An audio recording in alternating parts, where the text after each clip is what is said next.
ದಿನಾಚರಣೆ ಹುಟ್ಟು ಶುರು ಆಯಿತು. ಅಲ್ಲಿ ಎದಕ್ಕಂದ್ರೆ ಕೂಲಿಯ ತಾರತಮ್ಯವನ್ನು ಸರಿದೂಗಿಸ್ಲಿಕ್ಕೆ. ಆದ್ರೆ ನಮಗದ್ರ ಅವಶ್ಯಕತೆ ಅದ ಏನು? ನಾವು ಯಾಕೆ ಗೀತಾ ಅವ್ರು ಹೇಳಿದ್ರು ನಾವು ಯಾಕೆ ಅದನ್ನು ಸೇರಂಗಿಲ್ಲ ಅಂತಂದ್ರೆ, ನಮಗೆ ಯಾವ ಉದ್ದೇಶಕ್ಕಾಗಿ ಮಹಿಳಾ ದಿನಾಚರಣೆ ಅಂತಾರಾಷ್ಟ್ರೀಯ ಮಟ್ಟದಲ್ಲಿ ಪ್ರಾರಂಭ ಆಯಿತೋ ಅದರ ಅವಶ್ಯಕತೆ ನಮಗಿಲ್ಲ. ಆ ಉದ್ದೇಶದ ಅವಶ್ಯಕತೆ ನಮಗಿಲ್ಲ. ಆದರೆ ಅಂತಾರಾಷ್ಟ್ರೀಯ ಮಟ್ಟದಲ್ಲಿ ಯಾವುದೇ ಕರೆಯನ್ನು ಕೊಟ್ಟಾಗ ಅದನ್ನು ನಾವು ಆಚರಿಸಲೇಬೇಕು. ಹೆಂಗೆ ನಾವು ಯೋಗ ಡೇ ಕರೆ ಕೊಟ್ಟಾಗ ಇಡೀ ವಿಶ್ವ ಅದನ್ನು ಅಪ್ಕೊಂಡು ಆಚರಿಸ್ತದೋ ಹಂಗೆ ಇದು ಉದ್ದೇಶದಿಂದನೇ ಆಚರಿಸಬೇಕು. ಅಥವಾ ನಮ್ಮ ಅವಶ್ಯಕತೆಗಳಿಗನುಸಾರವಾಗಿ ನಮ್ಮ ಸಮಾಜದ ಸವಾಲುಗಳನ್ನು ಯಾವ ರೀತಿ ಅದಕ್ಕೆ ಉತ್ತರಗಳನ್ನು ಹುಡುಕುವುದಕ್ಕಾಗಿ ಯಾವ ರೀತಿಯಲ್ಲಿ ಆಚರಿಸಬೇಕು ಅನ್ನೋದು ನಮ್ಮ ಚಾಯ್ಸ್ ಆಗಬೇಕು. ಅದು ನಮ್ಮ ಅವಕಾಶ ಆಗಿರಬೇಕು. ಈ ನಿಟ್ಟಿನಲ್ಲಿ ಈಗೊಂದು 10-20 ವರ್ಷಗಳ ಹಿಂದೆ ಇಷ್ಟು ವ್ಯಾಪಕವಾಗಿ ಇರಲಾರದ ಈ ದಿನಾಚರಣೆ ಇವತ್ತು 4 ಜನ ಸೇರಿರುವಂಥ ಕಿಟಿ ಪಾರ್ಟಿ ಒಳಗೂ ಈ ಆಚರಣೆ ಎಲ್ಲರೂ ಮಾಡ್ಲಿಕ್ಕೆ. ಒಂದು ಕೇಕ್ ತರ್ತೇವೋ ಅಥವಾ ಒಂದು ಸ್ವೀಟ್ ಮಾಡ್ತೇವೋ ಅಥವಾ ಏನೋ ಒಂದು ಥೀಮ್ ಇಡ್ತೇವೋ, ಯಾರನ್ನೋ ಒಂದು ಗೆಸ್ಟನ್ನು ಕರಿತೀವಿ, ಅದ್ರ ಬಗ್ಗೆ ಚರ್ಚೆಗಳನ್ನು ಮಾಡ್ತೀವಿ. ಈ ರೀತಿಯಲ್ಲಿ ಈ ಆಚರಣೆ ಇತ್ತೀಚಿನ ಒಂದು 10-20 ವರ್ಷಗಳಲ್ಲಿ ವ್ಯಾಪಕವಾಗಿ, ಇತ್ತೀಚಿನ 10 ವರ್ಷಗಳಲ್ಲಂತೂ ಸಾಕಷ್ಟು ವ್ಯಾಪಕವಾಗಿ ಬೆಳವಣಿಗೆ ಆಗಿರುವಂಥದ್ದು. ಈ ರೀತಿ ಆದಾಗ ನಾವು ಮಹಿಳೆಯರಾಗಿ ಈ ದಿನವನ್ನು ಯಾವ ರೀತಿಯಲ್ಲಿ ಆಚರಿಸ್ಬೇಕಂದ್ರೆ, ನನಗೆ ಕೆಲವೊಂದಿಷ್ಟು ವಿಚಾರಗಳು ಯಾವಾಗಲೂ ಬರ್ತಾವೆ. ನಮ್ಮ ಮಣ್ಣಿಗೆ ಅನುಸಾರವಾಗಿ, ನಮ್ಮ ಪರಂಪರೆಗೆ ಅನುಸಾರವಾಗಿ, ನಮ್ಮ ಸಂಸ್ಕೃತಿಯ ಅನುಸಾರವಾಗಿ ನಾವು ಯಾವ ರೀತಿ ಆಚರಿಸಬೇಕು. ನಂಬರ್ 1, ನಾವು ಮಹಿಳೆಯರು ಅನೇಕ ಸಲ ಅನೇಕ ಪಾತ್ರಗಳನ್ನು ವಹಿಸ್ತೀವಿ. ಅನೇಕ ಸಲ ದಿನನಿತ್ಯ ಪಾತ್ರಗಳನ್ನು ವಹಿಸ್ತಿರ್ತೇವೆ. ನಾವು ಡಾಕ್ಟರ್ಸು ಆಗ್ತೇವೆ, ನರ್ಸ್ ಆಗ್ತೇವೆ, ಟೀಚರ್ಸ್ ಆಗ್ತೇವೆ, ಮನೆ ಒಳಗೆ ವಾಚ್ಮನ್ ಆಗ್ತೇವೆ, ಟ್ರಾನ್ಸ್ಪೋರ್ಟ್ ಮಾಡುವಂಥ ಡ್ರೈವರ್ಸ್ ಆಗ್ತೇವೆ. ಮನೆ ಒಳಗೆ ಎಲ್ಲೆಲ್ಲಿ ಜಹಾ ಕಮ್ ವಹಾ ಹಮ್ ಈ ಪಾತ್ರವನ್ನು ನಾವು ನಿಭಾಯಿಸ್ತಿರ್ತೇವೆ. ಅದರೊಳಗೂ ಮುಂಜಾನೆ 8 ಮೇಲೆ 10 ಗಂಟೆ ತನಕ ಮನೆ ಮಂದಿ ಇಷ್ಟೂರು ಡಬ್ಬಿ ಕಟ್ಕೊಂಡು ಹೊರಗೆ ಹೋಗೋ ತನಕ ನಮ್ಗೆ ಮಲ್ಟಿ ಟಾಸ್ಕಿಂಗ್ ಇರ್ತದೆ. ಅದಕ್ಕೆ ನಾವು ಮೆಸೇಜಸ್ಸು ನೋಡ್ತೇವೆ ನೋಡ್ರಿ, ಒಬ್ಬಾಕಿನ ಹೆಣ್ಮಗಳು 10 ಕೈಗಳು. ನಾವು ದುರ್ಗೆಯರಾಗಿರ್ತೇವೆ, 8 ಕೈಗಳಾಗಿರ್ತವೆ, 10 ಕೈಗಳವರಾಗಿರ್ತೇವೆ, 4 ಕೈಗಳಾಗಿರ್ತೇವೆ. ಅವರವರ ಅವಶ್ಯಕತೆಗೆ ಅನುಸಾರವಾಗಿ ನಾವು ಆಯಾ ಅವತಾರಗಳನ್ನು ಎತ್ತುತ್ತಿರ್ತೇವೆ ಮನೆ ಒಳಗೆ. ಈಗ ನಮ್ಮ ಆಜುಬಾಜು ಇವ್ರಿಬ್ರು ಕೂತಾರೆ. ಇವರೊಬ್ಬರು ಅತ್ಯಂತ ಯಶಸ್ವಿ ವೈದ್ಯ, ಇವರು ರಿಟೈರ್ಡ್ ತಹಶೀಲ್ದಾರ್. ಇವರಿಬ್ಬರಿಗೂ ನಾವು ಕೇಳೋಣ, ಇಷ್ಟೆಲ್ಲ ಪ್ರೊಫೆಷನ್ ಮಾಡ್ಕೊಂಡು ಇಬ್ರು ಸಹಿತ ಮನೆ ಒಳಗೆ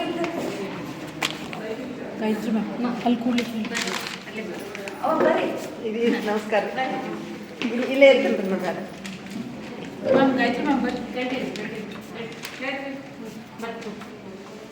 ಸೊ ಅಲ್ಲಿ ನಾವು ಇರ್ಬೇಕಾದ್ರೂ ಇಲ್ಲಿ 10 ಗಂಟೆಗೆ ನಿಮಗೆ ಇಲ್ಲಿ ಡಾಕ್ಟರ್ ಕಾಣಿಸ್ತಾರ, 9 ಗಂಟೆಗೆ ಕಾಣಿಸ್ತಾರ ಅಂದ್ರೆ ಮನೆ ಒಳಗೆ ಅವೆಲ್ಲ ಪಾತ್ರಗಳನ್ನ ನಿಭಾಯಿಸಿ ಬಂದಿರ್ತಾರೆ.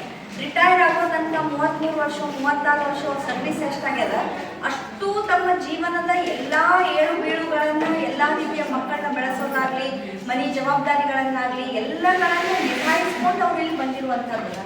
ಹೀಗಾಗಿ ಮಹಿಳೆಗೆ ಒಂದೇ ಶಕ್ತಿ ಇಲ್ಲ, 2 ಕೈ ಅಷ್ಟೇ ಇಲ್ಲ, ಕಾಣಲಾರ್ದ 10 ಕೈಗಳನ್ನು ನಮಗೆ ದೇವರು ಆ ಕೆಪಾಸಿಟಿಯನ್ನು ಕೊಟ್ಟಾಗ ನಾವು ಆ ಕೆಪಾಸಿಟಿಯನ್ನು ಗುರುತಿಸ್ಕೊಳ್ಳಾರ್ದೆ ನಾವೇನು ಮಾಡ್ತೀವಿ, ಆ ಕೆಪಾಸಿಟಿ ಹೆಚ್ಚು ಮಾಡ್ಕೊಳ್ಳೋ ಬದಲಿ ಸಮಾನತೆ ಸಮಾನತೆ ಅಂತ ಕೂತಿರೋರಿಗೆ 2 ಕೈ ಕೊಟ್ಟಾರ, ಅವ್ರಿಗೆ ಹೆಚ್ಚಿನ ಕೈ ಕೊಟ್ಟಿಲ್ಲ. ಅವ್ರಿಗೆ 2 ಕೈ, 3ನೇದೇನಾದ್ರು ಕೆಲಸ ಹೇಳಿದ್ರೆ ಸಿಟ್ಟು ಬರ್ತದೆ. ನಿಮ್ಮ ಖರ್ಚಿ ನೀವೇ ಹುಡ್ಕೊಂಡು ಇಲ್ಲಿ ಇದ್ದವ್ರು ಯಾರು ದಯವಿಟ್ಟು ಬೇಜಾರು ಮಾಡ್ಕೋಬೇಡ್ರಿ, ಇರೋ ಸತ್ಯವನ್ನು ಹೇಳಿಕತ್ತೇನೆ. ಖರ್ಚಿ ಹುಡ್ಕೋರಿ ಅಂತಂದ್ರೆ ಸಾಧ್ಯ ಆಗೋದಿಲ್ಲ, ಅಲ್ಲೇ ಮುಂದೆ ಇದು ಕಾಣಿಸೋದಿಲ್ಲ. ನಾವು ಮತ್ತೆ ಅಡುಗೆ ಮನೆಯಾಗ ಏನಾರ ಮಾಡ್ಬೋದು ಬಂದು ಆ ಖರ್ಚಿಗೋ ಸಾಕ್ಸೋ ಇನ್ನೊಂದು ನಾವು ಪ್ರೊವೈಡ್ ಮಾಡಿ ಬರಬೇಕು. ನಾ ಹೇಳೋದು ನಮ್ಮ ಹತ್ರ ಆ ಕೆಪಾಸಿಟಿ ಅದ. At A time we can manage more than 2 to 3 things, more than ಅದು 4 ಆಗಿರ್ಬೋದು 8 ಆಗಿರ್ಬೋದು. ಸೊ ಈ ರೀತಿಯ ಕೆಪಾಸಿಟಿ ಇದ್ದಾಗ ಅದನ್ನು ಹೆಚ್ಚು ಮಾಡುವಂತಹ ಒಂದು ಶಕ್ತಿಯನ್ನು ಬೆಳೆಸಲಿಕ್ಕೆ ನಾವು ಈ ದಿನವನ್ನು ಆಚರಣೆ ಮಾಡಬೇಕೇ ಹೊರತು ನಾ ಎಲ್ಲಿ ಕಮ್ಮಿ ಬೀಳಿಕತ್ತೇನೆ, ನಾ ಇಷ್ಟು ಕೆಲಸ ಮಾಡ್ತೇನೆ, ಎಲ್ಲವನ್ನ ನಿಭಾಯಿಸ್ತೇನೆ, ಆದರೆ ನಾನು ದಿನನಿತ್ಯ ಪೇಪರ್ ಓದ್ಲಿಕ್ಕೆ ಆಗ್ತಾ ಇಲ್ಲ, ಅವತ್ತಿನ ಪೇಪರ್ ಅವತ್ತೇ ಓದ್ಲಿಕ್ಕೆ ಆಗ್ತಾ ಇಲ್ಲ ಅಂದ್ರೆ ನಾನು ಇವತ್ತಿನ ದಿನದಿಂದ ಅದನ್ನು ಮಾಡಲಿಕ್ಕೆ ಶುರು ಮಾಡ್ತೇನೆ. ನಾನೊಬ್ಬ ಗೃಹಿಣಿ ಅನ್ನೋದನ್ನು ಬಹಳ ಹೆಮ್ಮೆಯಿಂದ ಹೇಳ್ಕೊತೀನಿ. ನಾವು ಯಾರೇ ವರ್ಕಿಂಗ್ ಇರಲಿ, ಯಾವುದೇ ವರ್ಕ್ ಒಳಗಿರಲಿ, ನಾನೊಬ್ಬ ತಾಯಿ ಮನೆಯನ್ನ ಒಂದು ಅಚ್ಚುಕಟ್ಟಾಗಿ ಓರಣವಾಗಿ ಇಡೋದು ನನ್ನಿಂದ ಸಾಧ್ಯ ಅದ. ಬ್ಯಾಚುಲರ್ಸ್ ಗಂಡು ಹುಡುಗರು ರೂಮು ನೋಡ್ರಿ, ಬ್ಯಾಚುಲರ್ಸ್ ಹೆಣ್ಣು ಹುಡುಗಿಯರು ಈಗ ಬಿಡ್ರಿ, ಈಗ ಎಲ್ಲರೂ ಆಗಿರ್ತಾವ, ಆ ಸಂಸ್ಕಾರವನ್ನ ಕೊಡೋರು ನಾವು ಆಗ್ಬೇಕಾಗೈತೆ ತಾಯಂದ್ರು. ಆ ಮಾತು ಬೇರೆ. ಆದ್ರೆ ಎಸ್ಪೆಷಲಿ ತಮ್ಮ ಪುಸ್ತಕರೇ ನಾವು ಶಿಸ್ತಿನಿಂದ ಇರುವಂತಹ ಗುಣ ಅದು ಇಂಪಾರ್ಟೆಂಟ್ ಕ್ವಾಲಿಟಿ ಹೆಣ್ಮಕ್ಳು ಒಳಗಿರ್ತದೆ. ಈ ರೀತಿ ಇರುವಂತಹ ನಮ್ಮ ಕ್ವಾಲಿಟಿಗಳನ್ನು ನಾವು ಹೆಚ್ಚು ಮಾಡ್ಕೊಳ್ಳಿಕ್ಕೆ ಯಾವ ರೀತಿಯಾಗಿ ಪ್ರಯತ್ನ ಮಾಡಬೇಕು ಅನ್ನೋದು ಇವತ್ತಿನ ದಿನ ನಾವು ಯೋಚನೆ ಮಾಡುವಂಥದ್ದು. ನಾನು ನ್ಯೂಸ್ ನೋಡ್ಲಿಕ್ಕೆ ನನಗಾಗೋದಿಲ್ಲಪ್ಪ ಇಡೀ ದಿನದೊಳಗೆ. ನಾನು ನ್ಯೂಸ್ ನೋಡ್ಲಿಕ್ಕೆ ಶುರು ಮಾಡ್ತೇನೆ. ನನ್ನ ಆರೋಗ್ಯದ ಸಲುವಾಗಿ ಇವತ್ತಿನ ತನಕ ನಾನು ಏನೂ ಮಾಡ್ಕೊಂಡಿಲ್ಲ. ಇಡೀ ಕುಟುಂಬದ ಸಲುವಾಗಿ ಪ್ರತಿಯೊಂದು ಮಾಡಿದೆ. ನನ್ನ ಆರೋಗ್ಯದ ಸಲುವಾಗಿ, ನನ್ನ ಸಲುವಾಗಿ ನಾ ಇವತ್ತಿನ ತನಕ ಏನೂ ಮಾಡ್ಕೊಂಡಿಲ್ಲ. ಇವತ್ತಿಂದ ಅದನ್ನು ಶುರು ಮಾಡ್ತೇನೆ. ನನಗಾಗಿ ಒಂದು 40 ನಿಮಿಷಗಳನ್ನು ಮೀಸಲಾಗಿ ಇಡೀ 24 ತಾಸೊಳಗೆ ನಾನು ಇಡಲಿಕ್ಕೆ ಪ್ರಯತ್ನ ಮಾಡೋದಲ್ಲ, ಮಾಡ್ತೀನಿ ಅನ್ನೋವಂಥ ಒಂದು ಸಂಕಲ್ಪವನ್ನು ತೆಗೆದುಕೊಳ್ಳುವಂಥ ದಿನ ಇದನ್ನು ನಾವು ಮಾಡ್ಕೋಬೇಕು. ಒಂದು ಯೋಗನೋ, ಒಂದು ಪ್ರಾಣಾಯಾಮ, ಒಂದು ಎಕ್ಸರ್ಸೈಸು, ಒಂದು ಪೇಪರ್ ಓದೋದು, ಅಥವಾ ಒಂದು ಆರೋಗ್ಯದ ಸಲುವಾಗಿ ಏನಾದರೂ ಒಂದು ಮಾಡ್ಕೊಳ್ಳೋದು. ಯಾರಿಗೋ ಮನ್ಯಾಗ ಆರಾಮಿಲ್ಲ ಅಂದ್ರೆ ಎಲ್ಲರೂ ಮಾಡಿಕೊಡ್ತೇವೆ. ನಮಗೆ ಆರಾಮಿಲ್ಲ ಅಂದ್ರೆ ಮುಸುಕ್ ಹಾಕಿ ಮಲ್ಕೋತೇವೆ. ಮಾಡ್ಕೊಳ್ಳಿ ಹೋಜಿಗೂ ಹೋಗಂಗಿಲ್ಲ. ಭಾಳಷ್ಟು ಸಲ ಎಲ್ಲರಿಗೂ ಮಾಡಿಕೊಡ್ತೇವ್ರಿ, ನಮಗೆ ಮಾಡ್ಕೊಳ್ಳೋದಂದ್ರೆ ಬ್ಯಾಸರ ನೋಡ್ರಿ. ಈ ಬೇಸರವನ್ನು ಬಿಟ್ಟು ಯಾಕೆ ಹೇಳ್ತೀನಿ ಅಂದ್ರೆ ಇಡೀ ಮನೆಯಲ್ಲಿ ಸೆಂಟರ್ ಆಫ್ ಎವ್ರಿಥಿಂಗ್ ಅಂತ ಇದ್ರೆ ಅದು ಆ ಮನೆಯ ಗೃಹಿಣಿ ಅಥವಾ ತಾಯಿ. ನಾವು ಮಲ್ಕೊಳ್ಳೋದು ಮನೆಗೆ ಅಫೋರ್ಡ್ ಆಗೋದಿಲ್ಲ. ಯಾರೇ ಮಲಗಿದ್ರೆ ತಿಂಗಳಗಟ್ಟಲೆ ನಾವು ಮಾಡ್ತೇವೆ. ನಾವು ಮಲಗಿದ್ರೆ ಯಾರು 4 ದಿವಸ ಅಷ್ಟೇ ಮಾಡ್ತಾರೆ. ಅನಿವಾರ್ಯ ಅವ್ರು ಯಾಕೆ ಹೋಗಬೇಕು, 2ನೇ ದಿವಸ ನಾವೇ ಒದ್ದಾಡ್ಕೊಂಡು ಹೇಳ್ಬೇಕು. ಅದಕ್ಕಿಂತ ನಮಗಾಗಿ ನಾವು ವೇಳೆಯನ್ನು ಮೀಸಲಿಟ್ಟು ಆರೋಗ್ಯದ ಸಲುವಾಗಿ ಸ್ವಲ್ಪ ಯೋಚನೆ ಮಾಡೋ ಹಂಗಾದ್ರೆ ದಿನನಿತ್ಯ ಒಂದು 40 ನಿಮಿಷ, 1 ತಾಸು ನಮ್ಮ ಸಲುವಾಗಿ ಕೊಡುವಂಥದ್ದು. 3-6 ತಿಂಗಳಿಗೆ ಒಂದ್ಸಲ ಹೆಲ್ತ್ ಚೆಕಪ್ಪನ್ನು ಕಂಪಲ್ಸರಿಯಾಗಿ ಮಾಡಿಸೋವಂಥದ್ದು. ಈ 40+ ಇಲ್ಲಿರೋ ಹೆಚ್ಚು ಕಮ್ಮಿ 30+, 40+ ಇದ್ದೀವಿ. ನಾವು ಒಂದು 3-6 ತಿಂಗಳಿಗೂ ವರ್ಷಕ್ಕೂ ಒಮ್ಮೆರೆ ಗೈನೆಕ್ ಟೆಸ್ಟನ್ನು ಕಂಪಲ್ಸರಿಯಾಗಿ ಮಾಡಿಕೊಳ್ಳುವಂತಹ ಒಂದು ಪ್ರವೃತ್ತಿಯನ್ನು ಬೆಳೆಸ್ಕೊಳ್ಳಿಕ್ಕೆ ಬೇಕು.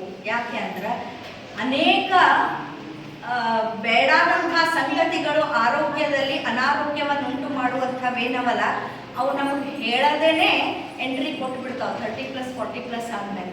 ಈಗ ನಮ್ಮ ಜನ್ರೇಷನ್ ಹೆಂಗಿದ್ದೀವಂದ್ರೆ ಭಾಳ ಗಟ್ಟಿ ಜನ್ರೇಷನ್ ಅಲ್ಲ. ನಾವೆಲ್ಲ ಹೈಬ್ರಿಡ್ ತಿಂದವರು. ಒಂದು 10 ವರ್ಷ ತನಕ ನಮ್ಮ ಅವ್ವ ಅಪ್ಪ ಏನು ತಿನ್ಸಾದ ಜವಾರಿ ಅಷ್ಟೇ, ಅದ್ರ ಮುಂದೆ ನಮಗೆಲ್ಲ ಹೈಬ್ರಿಡ ಬಂದವರು. ಹಾಗಾಗಿ ಅವರೆಲ್ಲ 60 ವರ್ಷಕ್ಕೆ ಏನು ಕಾಲು ನೋವು, ಹಿಂಬಡಿ ನೋವು ಅಂತಿದ್ರು, ಅದು ನಮ್ಗೆ 30-40 ವರ್ಷಕ್ಕೇನೆ ಶುರುವಾಗಿಬಿಟ್ಟರು. ಅವ್ರು ಕೂತು ಅಡುಗೆ ಮಾಡೋದು ಒಂದಿತ್ತು, ನಾವು ನಿಂತು ಅಡುಗೆ ಮಾಡ್ತೀವಿ. ಇವೆಲ್ಲ ಅನೇಕ ಕಾರಣಗಳವ. ಇವೆಲ್ಲ ಇರೋದ್ರಿಂದ ಬಂದ ಮೇಲೆ ಒದ್ದಾಡೋಕ್ಕಿಂತ ಸ್ವಲ್ಪ ಮೊದಲಿಂದಲೇ ಎಚ್ಚರಿಕೆ ಒಳಗೆ ಇಟ್ಕೊಂಡು ನಾವು ನಮ್ಮ ಯೋಗಕ್ಷೇಮಕ್ಕಾಗಿ ಈ ರೀತಿಯ ಪ್ರವೃತ್ತಿಗಳನ್ನು ಬೆಳೆಸ್ಕೊಂಡ್ವಿ ಅಂತಂದ್ರೆ ಅನೇಕ ಸಲ ಎಲ್ಲಿ ಹೋಗೋದು, ನಮಗಾಗಿ ಯಾಕೆ ಖರ್ಚು ಮಾಡ್ಕೊಳ್ಳೋದು. ಮಂದಿಗಾದ್ರೆ ಎಲ್ಲ ಮಾಡ್ತೇವೆ. ನಮ್ದು ಹೋಗಿ ಬಿಡು, ಕಡಿಮೆ ಆಗ್ಲ 2 ದಿವಸಕ್ಕೊಂದು ಪೇನ್ ಕಿಲ್ಲರ್ ತೊಗೊಂಡ್ವಿ, ಕಡಿಮೆ ಆಯ್ತು, ಬಿಟ್ಬಿಟ್ವಿ. ಮತ್ತು ಹಾಗೆ 6 ತಿಂಗಳು, ವರ್ಷ, 2 ವರ್ಷ ಕಳಿತೀವಿ. ಎಲ್ಲಿ 10 ರೂಪಾಯಿ ಕೊಟ್ಟು ಹೋಗ್ತಿರ್ತದ ಅಲ್ಲಿ 1000 ರೂಪಾಯಿ ಹಾಕೋ ಪರಿಸ್ಥಿತಿ ನಾವೇ ತಂದ್ಕೋತೀವಿ. ಅದು ಆಗಬಾರ್ದು ಅಂತಂದ್ರೆ ವರ್ಷ ನಮ್ಮ ಮೇಲೆ ಒಂದು ಸ್ವಲ್ಪ ಇನ್ವೆಸ್ಟ್ಮೆಂಟ್, ಅದು ಟೈಮ್ ಆಗಿರ್ಬೋದು, ದುಡ್ಡಿಂದ ಆಗಿರ್ಬೋದು, ಅಥವಾ ನಮಗಾಗಿ ಬೇಳೆದಿರ್ಬೋದು, ಇದನ್ನು ನಾವು ತೆಗಿಬೇಕು ಅನ್ನೋದನ್ನ ಸಂಕಲ್ಪ ಮಾಡಿಕೊಳ್ಳುವಂಥ ದಿನ ಈ ಅಂತಾರಾಷ್ಟ್ರೀಯ ಮಹಿಳಾ ದಿನಾಚರಣೆ ದಿವಸ. ನಾವು ಪ್ರತಿಯೊಬ್ಬರೂ ಅಂತಾರಾಷ್ಟ್ರೀಯ ಮಟ್ಟದ ಮಹಿಳೆಯರು ನಮ್ಮಿಂದ ಈ ಸಮಾಜಕ್ಕೆ ಏನಾದರೂ ಆಗಬೇಕಾಗ್ಯದ ಅನ್ನೋ ಯೋಚನೆಯನ್ನು ಇಡಬೇಕು. ಹಂಗಾರೆ ನಮ್ಮಿಂದ ಏನಾಗಬೇಕಾಗ್ಯದ? ನಾವು ಗೃಹಿಣಿರಿ. ಭಾಳ ಸಲ ನೀವೇನು ಮಾಡ್ತೀರಿ ಅಂದಾಗ ಏನಿಲ್ರಿ ನಾವು ಗೃಹಿಣಿರಿ. ಯಾಕಿಷ್ಟು ಕೀಳರಿಮೆ? ನಾವೆಲ್ಲ ಏನು ಕೆಲಸ ಮಾಡಿದ್ರು ನಮ್ಮ ಗೃಹವನ್ನು ನೀಟಾಗಿ ಇಟ್ಕೊಳ್ಳೋದು ಗೃಹಿಣಿನೇ. ಮನೆಗೆ ಹೋದ್ಮೇಲೆ 2ರ ಸಂಗತಿ ನಾವು ಮನೆ ಒಳಗೆ ಮಾಡಲೇಬೇಕು. ನನ್ನ ಮಗುವಿಗೆ ಹಸಿವಾಗ್ಯದಂದ್ರೆ ನಮ್ಮ ಮಗುವಿಗೆ ಮಾಡಿ ಹಾಕಲಿಕ್ಕೆ ತಾಯಿ 2 ಅಡುಗೆ ಮಾಡಿದ್ರೆ 1 ನಾವು ಮಾಡಲೇಬೇಕು. ಈ ರೀತಿ ಇರೋದ್ರಿಂದ ನಮ್ಮ ಮೇಲೆ ನಾವು ಕೆಲವೊಂದು ಇನ್ವೆಸ್ಟ್ಮೆಂಟ್ ಮಾಡಿಕೊಂಡು ನಮ್ಮ ಪಾತ್ರವನ್ನು ಮರೀಲಾರದೆ ಸಮಾಜಕ್ಕೂ ಮಾಡೋದು ಅಂದರೆ ಏನು? ಹಂಗಾದ್ರೆ ನಾವೇನು ಮಾಡಬಲ್ವಿ? ಗೃಹಿಣಿಯರಾಗಿ ಏನು ಮಾಡ್ಬೋದು? ಪ್ರತಿಯೊಬ್ಬರೊಳಗೂ ಒಂದಿಲ್ಲ ಒಂದೇನಾದರೂ ಕಲೆ ಕೊಟ್ಟಿರ್ತಾನೆ, ಒಂದು ವಿದ್ಯೆ ಅನ್ನೋದು ಕೊಟ್ಟಿರ್ತಾನೆ. ಅದನ್ನು ನಾವು ಉಪಯೋಗಿಸ್ಕೊಂಡು ಒಂದು ನನ್ನ ವೈಯಕ್ತಿಕ ಉನ್ನತಿಯನ್ನು. ಎರಡನೇದು, ಆರ್ಥಿಕವಾಗಿ ಸಾಧ್ಯ ಇದ್ರೆ ನನ್ನ ಕುಟುಂಬಕ್ಕೆ ಒಂದು ಆಧಾರವನ್ನು. ಎಲ್ಲಾನು ಆರ್ಥಿಕವಾಗಿಯೇ ನೋಡಬೇಕು ಅಂತ ಅಲ್ಲ, ನನಗೆ ನಾ ಸೆಲ್ಫ್ ಸಫಿಷಿಯೆಂಟ್ ಇದ್ದೇನೆ, ನಮ್ಮ ಮನೆ ಆರಾಮಾಗಿ ನಡೆಯಲಿಕ್ಕತ್ತ ಅಂದ್ರೆ ನಮ್ಮ ಅಕ್ಕಪಕ್ಕದ 4 ಬಡ ಮಕ್ಕಳಿಗೆ ನಾನು ಅಕ್ಷರಾಭ್ಯಾಸವನ್ನು ಹೇಳಿಕೊಡುವಂಥ ಕೆಲಸವನ್ನು ನಾನು ಮಾಡ್ಬೋದು. ಇದು ಬೇಡಪ್ಪ ಅಂತಂದ್ರೆ ಸಂಸ್ಕಾರ ಕೇಂದ್ರವನ್ನು ನನ್ನ ಮನೆ ಒಳಗೆ 4 ಮಕ್ಕಳಿಗೆ ಒಂದು ಶ್ಲೋಕನೋ ಸ್ತೋತ್ರನೋ ಯಾವುದೋ ಒಂದು ರೀತಿಯ ಒಳ್ಳೆಯ ವಿಚಾರಗಳನ್ನು, ಮಹಾಪುರುಷರ ಒಂದು ಮಾತುಗಳನ್ನು, ವಿಚಾರಗಳನ್ನು ಮಕ್ಕಳಿಗೆ ಹೇಳೋದ್ರ ಮುಖಾಂತರ, ಅವರಿಗೊಂದು ಯೋಗ ಕ್ಲಾಸ್ ನಡೆಸೋದ್ರ ಮುಖಾಂತರ, ಅವರಿಗೆ ಇಂಥ ಡಾಕ್ಟರ್ಸನ್ನು ಕೇಳ್ಕೊಂಡು ಒಂದು ಕ್ಯಾಂಪ್ಗಳನ್ನು ನಡೆಸೋದ್ರ ಮುಖಾಂತರ, ಸಾಮಾಜಿಕ ಕೆಲಸಕ್ಕೆ ಯಾವ ಡಾಕ್ಟರ್ಸನ್ನು ಕೇಳಿದ್ರು ನೀವು ಇಷ್ಟು ಕೊಟ್ಟರೆ ಬರ್ತೇವಂತ ಯಾರೂ ಅನ್ನೋದಿಲ್ಲ. ನಾವು ಹಿಂಗೆ ಮಾಡ್ಲಿಕ್ಕತ್ತೇವ್ರಿ, ಬಡ ಮಕ್ಕಳಿಗೆ ನೀವು ಬರ್ರಿ ಅಂದ್ರೆ ಬಹಳ ಖುಷಿಯಿಂದ ಬಂದು ಸರ್ವಿಸನ್ನು ಕೊಡುವಂಥ ವೈದ್ಯರು ನಮ್ಮ ನಡುವಿನವರೆಲ್ಲ ಇದ್ದಾರೆ. ಅಂಥದ್ದೊಂದು ನಾವೇ ಮುಂದೆ ನಿಂತು ಮಾಡಬಹುದು. ಇಂಥ ಕ್ಯಾಂಪ್ಗಳು ನಡೆದಾಗ ನಮ್ಮ ಜೋಡಿ 4 ಮಂದಿನ ಕರ್ಕೊಂಡು ಬಂದರೂ ಅದು ಸೋಷಲ್ ಸರ್ವಿಸ್. ಆ 4 ಮಂದಿಗೆ ನಾವು ಬೆನಿಫಿಟ್ ಕೊಡ್ತೇವೆ. ಇದೆಲ್ಲವನ್ನ ಮೀರಿ ನಮ್ಮ ಮನೆಯಲ್ಲಿ ನಮ್ಮ ಮಕ್ಕಳು ದಾರಿ ತಪ್ಪದಂತೆ, ಒಳ್ಳೆಯ ಸಂಸ್ಕಾರವಂತರಾಗಿ ಬೆಳೆಯುವಂತೆ, ಸಮಾಜದ ನಮ್ಮ ಇಡೀ ಜಗತ್ತಿಗೆ ಕೊಡುಗೆಯಾಗಿ ಕೊಡಬಹುದಾದಂಥದ್ದೇನಾದರೂ ಇದ್ರೆ ಅದು ಭಾರತದ ಕುಟುಂಬ ವ್ಯವಸ್ಥೆ. ಆ ಕುಟುಂಬ ವ್ಯವಸ್ಥೆ ಹಾಳಾಗದಂತಹ ಸಂಸ್ಕಾರವನ್ನು ನಮ್ಮ ಮನೆಯ ಹೆಣ್ಣು ಮಕ್ಕಳಿಗೆ, ಅದರ ಜೊತೆಗೆ ಗಂಡು ಮಕ್ಕಳಿಗೆ ಇಬ್ಬರಿಗೂ ಕೊಡುವ ಮುಖಾಂತರ ನಾವು ದೊಡ್ಡ ಸಮಾಜದ ರಾಷ್ಟ್ರದ ಸೇವೆಯನ್ನು ಇವತ್ತು ಮಾಡುವಂತಹ ಅನಿವಾರ್ಯ ಕಾಲಘಟ್ಟದೊಳಗೆ ನಾವೆಲ್ಲರೂ ಇದ್ದೀವಿ. ನಾವು ತಾಯಂದ್ರೆ ಇವತ್ತು ಬಹಳಷ್ಟು ಸಲ ಒಂದು ಡೋಲಾಯಮಾನ ಸ್ಥಿತಿ ಒಳಗಿದ್ದೀವಿ. ಈಗಿನ ತಾಯಂದ್ರು, ಈ ದಶಮಾನದ ತಾಯಂದ್ರು. ಯಾಕೆ ಇದನ್ನು ಹೇಳ್ತೀನಿ? ನಮ್ಗೆ ಹಳೇದು ಎಲ್ಲಾನು ಗೊತ್ತಿಲ್ಲ, ಹೊಸದು ಯಾವ್ದು ತಗೋಬೇಕು ಅನ್ನೋದು ಗೊತ್ತಿಲ್ಲ, ಕನ್ಫ್ಯೂಷನ್ ಅದ. ಹಳೇದನ್ನ ಯಾವ್ದು ಬಿಡಬೇಕು, ಯಾವ್ದು ತಗೋಬೇಕು ಅನ್ನೋದು ಕನ್ಫ್ಯೂಷನ್ ಅದ.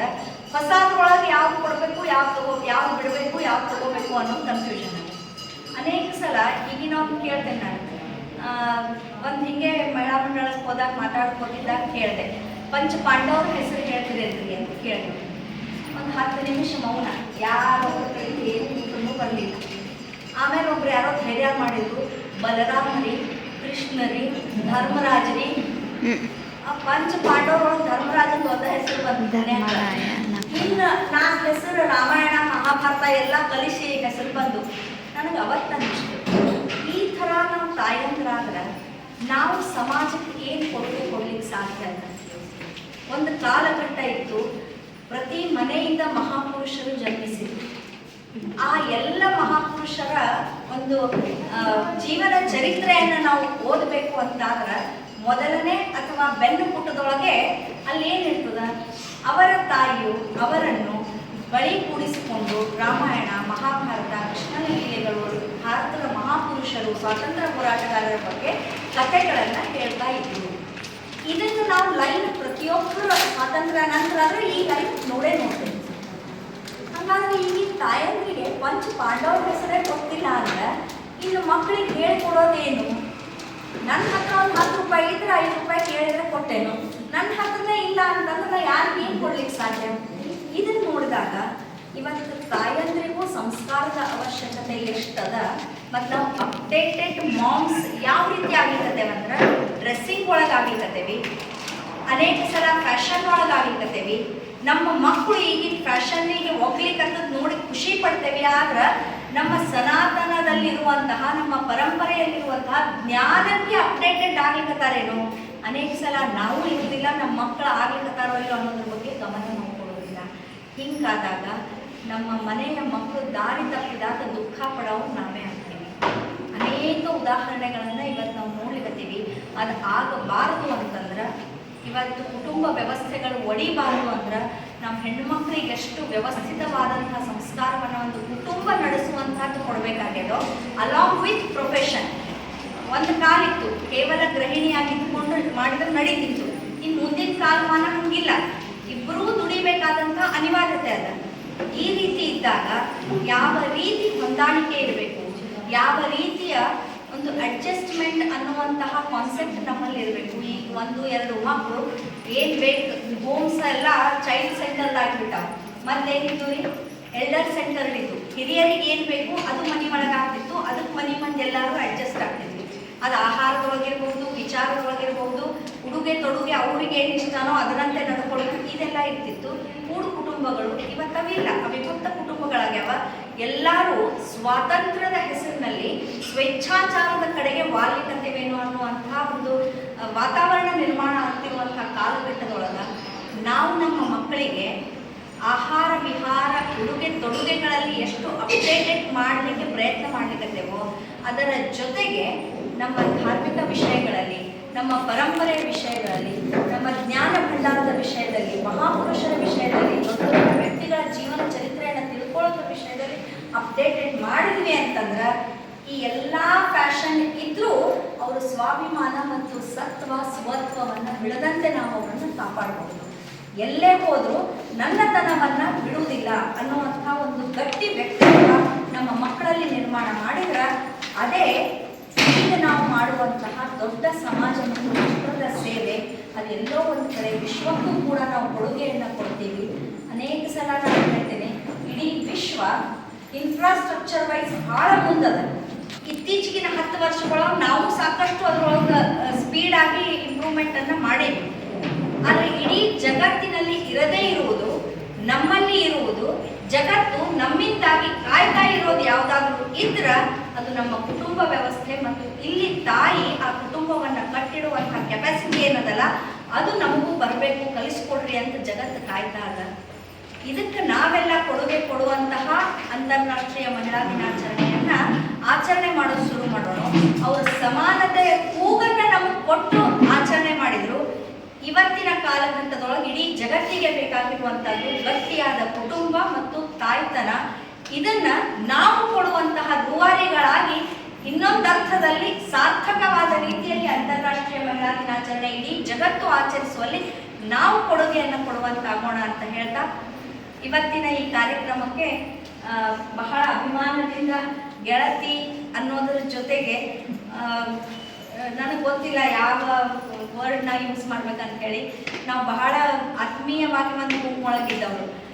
ಎಷ್ಟು ಆತ್ಮೀಯವಾಗಿ ಅಂದ್ರೆ ನಾ ಇವತ್ತು ನೆನೆಸ್ಕೊಳ್ಳೇಬೇಕು. ಪ್ರತಿ ಅಮಾವಾಸ್ಯೆ ಮರುದಿವಸ ಅವ್ರ ತಂದೆಯವರು ಹೋಳಿಗೆ ತೊಗೊಂಡ್ಬರ್ತಿದ್ರು. ಅವ ಹೋಳಿಗೆ ಮಾಡಬೇಕು, ಹಾಸ್ಟೆಲಿಗೆ ಹೋಳಿಗೆ ಬರಬೇಕು. ಆ ಹೋಳಿಗೆ ಅವ್ರ ಮನೆಯಿಂದ ಬಂದದಂತ ಅಕ್ಕಿಗೆ ಹೆಚ್ಚಿನ ಪಾಲು ಅನ್ನೋದು ಇರಲಿಲ್ಲ. ಎಲ್ಲರೂ ಸಮನಾಗಿ ಹಂಚ್ಕೊಳ್ಳೋದು. ಒಂದೇನಾರ ಎಕ್ಸ್ಟ್ರಾ ಇತ್ತಂದ್ರೆ ಒಬ್ರು ಮ್ಯಾಲ ಹಿಡಿಯೋದು, ಉಳಿದವ್ರೆಲ್ಲ ಚಕ್ಕೊಳ್ಳೋದು. ಯಾರು ಹಿಡ್ದವ್ರ ಪಾಲಿಗೆ ಬಂದ್ರು ಇಲ್ಲಂದ್ರೆ ಇಲ್ಲ. ಈ ರೀತಿ ಊಟ ನಾವೆಲ್ಲ, ನಾನು ಗೀತಾ ಆಗಲಿ ನನ್ನ ರೂಮ್ಮೇಟ್ಸ್ ಇನ್ನಿಬ್ರಿದ್ರು, ನಾವೆಲ್ಲ ಈ ಥರ ಬೆಳೆದವರು. ಮಧುನು ನಮ್ಮ ಜೋಡಿ ಹಾಸ್ಟೆಲ್ ಒಳಗೆ ಇದ್ದವರು. ಈ ರೀತಿ ಆ ಬಾಂಧವ್ಯ ಇವತ್ತಿಗೂ ಅದು ಮುಂದುವರೆದು ಬಂದದ. ಅದು ಇನ್ನೂ ಮುಂದುವರಿಬೇಕು. ಮುಂದುವರಿದ್ರೆ ಒಂದೇ ಊರೊಳಗೆ ಇದ್ದೀವಿ, ಹಾಗಾಗಿ ಮುಂದುವರಿಲಿಕ್ಕೆ ಅವಕಾಶ ಅದ. ಭಾಳ ಆತ್ಮೀಯತೆಯಿಂದ ನಾವು ಅವ್ರ ಅಮ್ಮ ಅಪ್ಪ, ನಮ್ಮ ಅಮ್ಮ ಅಪ್ಪ, ನಮ್ಮ ಫ್ಯಾಮಿಲಿಯಿಂದನೂ ಒಂದು ರೀತಿಯಾಗಿ ಬಾಂಧವ್ಯದೊಳಗಿದ್ದವರು. ಇವತ್ತಿಗೂ ನಮಗೆ ಆ ಹೋಳಿಗೆ ರುಚಿ ಬಾಯಿಯೊಳಗೆ ಅದ. ಅವ್ವ ನೀವು ಮಾಡಿಕೊಟ್ಟಿದ್ದು ಮರಿಲಿಕ್ಕೆ ಸಾಧ್ಯ ಇಲ್ಲ. ನಾವು ಪ್ರತಿ ಅಮಾವಾಸ್ಯೆ ಬಂತಂದ್ರೆ ಆ ಸೀನ್ ನನಗೆ ನೆನಪಾಗ್ತದೆ, ನಾನು ನೆನೆಸ್ಕೋತೀನಿ. ಹಾಗಾಗಿ ಇನ್ನು ಭಾಳ ಮಾತಾಡಿದ್ರೆ ನಂದು ಬಹುಶಃ ಗಂಟು ಉಬ್ಬಿ ಬರ್ತದೆ. ಆ ಏನು ಕುಟುಂಬ ಇತ್ತಲ್ಲ, ಬರೀ ತನ್ನ ಮಕ್ಕಳು ಅಷ್ಟೇ ಅಲ್ಲ, ಅಲ್ಲಿರೋ ಎಲ್ಲ ಮಕ್ಕಳು ನನ್ನೂ ಅಂತ ತಿಳ್ಕೊಂಡು ಆ ತಾಯಿ ವ್ಯವಹಾರ ಮಾಡಿದ್ರು. ನನ್ನ ತಾಯಿ ಅವಲಕ್ಕಿ ಕಟ್ಟಿದ್ರೆ ಎಲ್ಲರೂ ಅಂತ ಕಟ್ಟಿ ಕಳಿಸ್ತಿದ್ರು. ಈ ರೀತಿಯ ತಾಯ್ತನ ನನ್ನ ಮಕ್ಕಳು ಅಷ್ಟೇ ಅಲ್ಲ, ಎಲ್ಲ ಮಕ್ಕಳು ನನ್ನೂನೇ ನನ್ನ ದೇಶದ್ದು, ಅವರನ್ನು ಸರಿಯಾಗಿ ನಾನು ಬೆಳೆಸಬೇಕು ಅನ್ನುವಂಥದ್ದೊಂದು ಭಾವನೆ ನಮ್ಮೆಲ್ಲರಲ್ಲೂ ಬಂದು ನಾವದನ್ನು ವಿಶ್ವಕ್ಕೆ ಕೊಟ್ಟರೆ ಬಹುಶಃ ಭಾರತ ಒಂದಿನ ಜಗದ್ಗುರು ಆಗೋದ್ರೊಳಗೆ ಭಾಳ ತಡ ಹತ್ತೋದಿಲ್ಲ. ಅಂಥ ಒಂದು ಮಹತ್ವದ ಪಾತ್ರವನ್ನು ನಾವೆಲ್ಲ ವಹಿಸುವಂತಹ ಸಭೆ ಸಣ್ಣದಿರಬಹುದು, ಆದ್ರೆ ಸಂಕಲ್ಪ ಗಟ್ಟಿಯಾಗಿದ್ರೆ 4 ಜನ 2 ಜನರಿಂದನೂ ಅದು ಸಾಕಾರ ಆಗ್ತದೆ. ಅಂಥ ಒಂದು ಸಾಕಾರಗೊಳಿಸುವ ಸಂಕಲ್ಪವನ್ನು ನಾವಿಲ್ಲಿಂದ ಎಲ್ಲರೂ ಇವತ್ತು ಸರ್ವೋದಯದಿಂದ ತೆಗೆದುಕೊಂಡು ಹೋಗೋಣ ಅಂತ ಹೇಳಿ ನನಗೆ ಕರೆಸಿದ್ದಕ್ಕೆ